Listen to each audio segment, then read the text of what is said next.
me as a songwriter, I think the EP basically just represents kind of the leftovers, the songs that never got a fair recording from the band that I was in before Rejectioneers.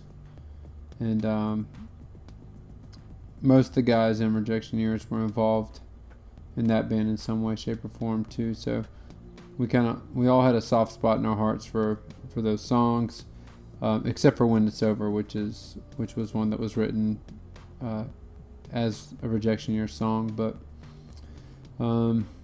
it's basically an opportunity for us to track some songs that we felt deserved to be recorded. But what that means for Rejectioneers is, we got an opportunity as a band to spend some time in the studio together and kind of rework some old songs, and really fell in love with each other. So as a band, it was kind of the fuel that really started the fire. Although I have a reputation of being a singer-songwriter, I never really wanted that. But I got kind of stuck in this role of, singer-songwriter. I feel like I compromised a lot. I played a lot of acoustic shows, which wasn't really my forte, and I never felt like I excelled there. I just did it so that I could play and to try to keep up whatever momentum. And basically, I think that was it did more harm than it did good. I never really had a solid lineup, and all I really wanted to do was go into the studio and make a record, or even an EP, anything. I just wanted to go record something that I could be really, really proud of, and I couldn't do it by myself, and I didn't just want to bring in some guys that could play either. I really wanted for music to be something I did with friends that I was really close to. A lot of people would assume that because Kenny is one of the guitar players in the band, that we chose to record at Archer Avenue because Kenny's in the band and it's cheaper or whatever. But the truth is actually that Kenny wasn't in the band until we decided to record there. And it started with me coming to Kenny and saying, like, hey, I finally got some guys that want to record these songs. What would that look like? And Kenny had played various instruments in various lineups of Ben Walker Radio. And I think just kind of, hopefully I get this right, I don't want to speak for him, but I kind of just got the impression that he felt like he wanted to be able to put in his 2 cents on those songs. So really, it was in the discussion stages of recording the EP that Kenny kind of decided to start playing with us instead of just producing and adding stuff here and there. And then of course, after the EP came out, Kenny has been probably one of the most aggressive about pursuing this further. So anyways, to answer your question, recording at Archer, a lot of it was a matter of convenience, but a lot of it really is just that I think that Kenny is really good at what he does. There's a lot of recording studios in town, and I've been in some of them, never to record my music, but to do background vocals on somebody else's or whatever. And I just don't know that there's another studio in town that that has engineers and producers that are going to be engaged in what you're doing, as committed to helping you achieve your goals as Kenny and Eric are over at Archer.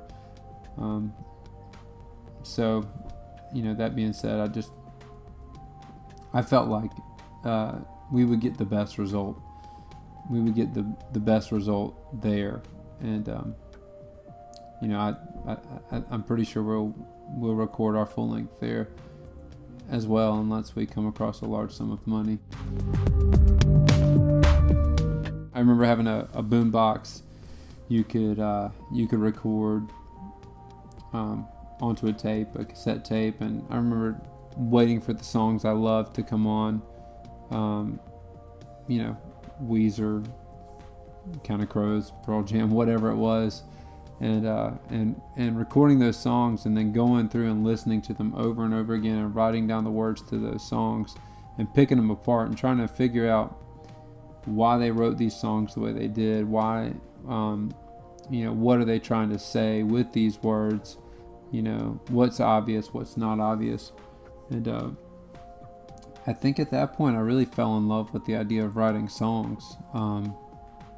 It just seemed, to me, it was really appealing to kind of grab this palette of words and paint this picture that, to me may look one way, but to you might look completely different. And either way, to all of the various listeners, it may mean different things to all of them, and then comes back to me, and I'm the one who wrote it, and it means something totally different to me that maybe nobody will understand. Or maybe on the off chance that somebody actually does understand, I'll connect with that person. And I don't know, I made friends that way. There was writing songs, talking about life, being able to express myself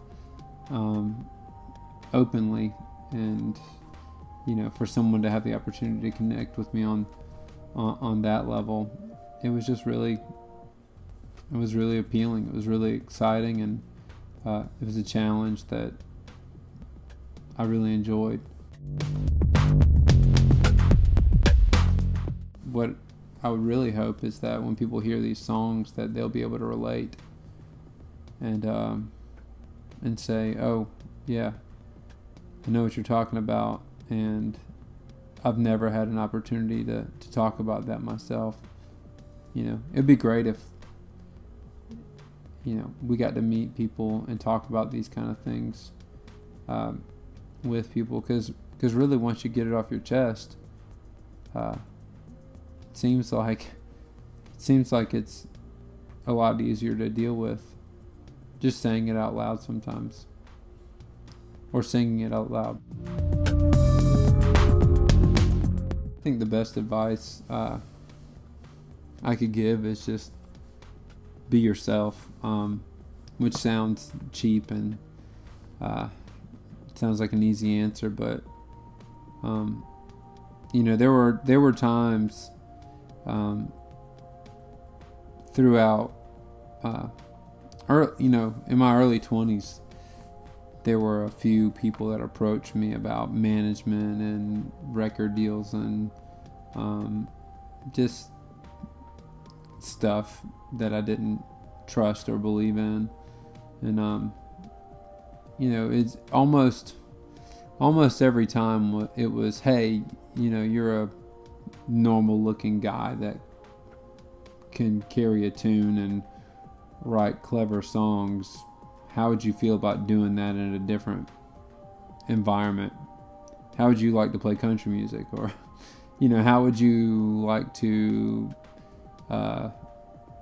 be a Christian contemporary artist, or whatever? And I always knew that I just wanted to write whatever songs I felt like writing, and that was it.